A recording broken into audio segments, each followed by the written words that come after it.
Right, I've just give it a sort of the first basic rub down. Took all the stopper off, and as you can see some of the low points that the stoppers found.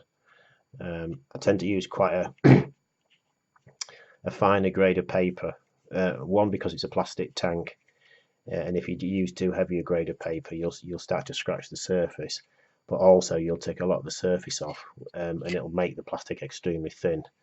You can even rub through in places. So I'll probably use 1500 to 2000. It takes longer, obviously, to get the filler off, but it just saves the plastic underneath. The filler obviously takes a little bit more of the paper, but it's just I just aid on the side of caution, and I don't want to start rubbing through the plastic, and also I don't obviously want to degrade the surface. So I won't do any more of this now. I'll probably put that in a coat of primer when I'm ready.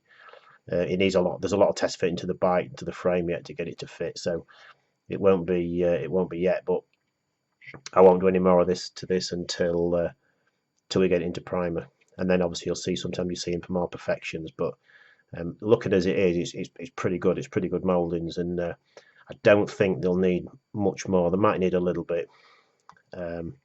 But we'll wait and see what the primer says. I'll give it a flash coat of primer first, an extremely light coat, just because that can show up a lot of defects as well, so I don't have to rub it all off. But if it's looking relatively good, I'll just obviously go ahead and finish the primer off. So back to think, rule of thumb, if you want it for grade of paper, 1500 to 2000.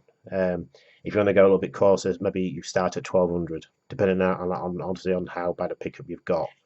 And also a thing is always rub across the grain. Never rub with the grain, because you can pick up flat spots. If you rub across the grain, with it being at a relatively flat area, it'll rule out obviously some of the low spots and high spots. But you have to rub across the whole tank, and you will find out that it'll pick the high areas up, and then it'll go down to the low areas in the end. But it'll flatten every area off. So fingers crossed, that should be it for the tank. So we'll see how it goes, and I'll catch you in the next one.